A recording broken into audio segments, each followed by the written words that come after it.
అందరికీ నమస్కారం అండి. ఈరోజు ఒక అల్లూరి సీతారామరాజు గారి సమాధి దగ్గర ఉన్నాము. ఇది క్షేత్రంలాగా డిజైన్ చేశారు. అల్లూరి సీతారామరాజు జిల్లా గొల్గొండ మండలం కేడిపేట ఈ విలేజ్లో ఉందండి. బ్రిటిషర్స్తో సుమారుగా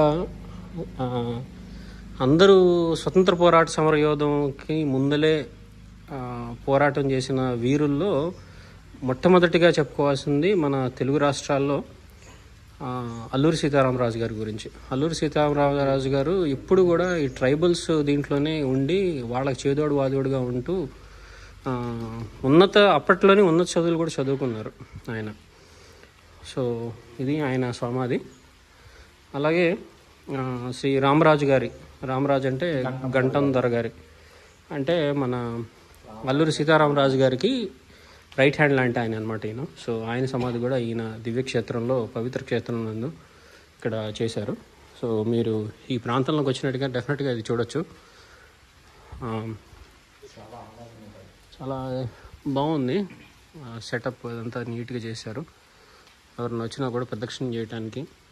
అలాగే ఇది చేసిన వారు 2002లోనే Shri Alluri Sitaramaraju memorial theme park government of Andhra Pradesh department of tourism వాళ్ళు చేసింది ఇదంతా. సో అల్లూరి సీతారామరాజు చరిత్ర, ఎక్కడ చదువుకున్నారు, ఏంటి, రివోల్ట్ ఎలా చేశారు, చింతపల్లి మండలం, కృష్ణదేవరపేట. సో ఇదంతా నీట్గా ఇక్కడ రాసి ఉన్నారు. అలాగే తెలుగు, ఇంగ్లీష్, హిందీలో ఇవి రాశారు.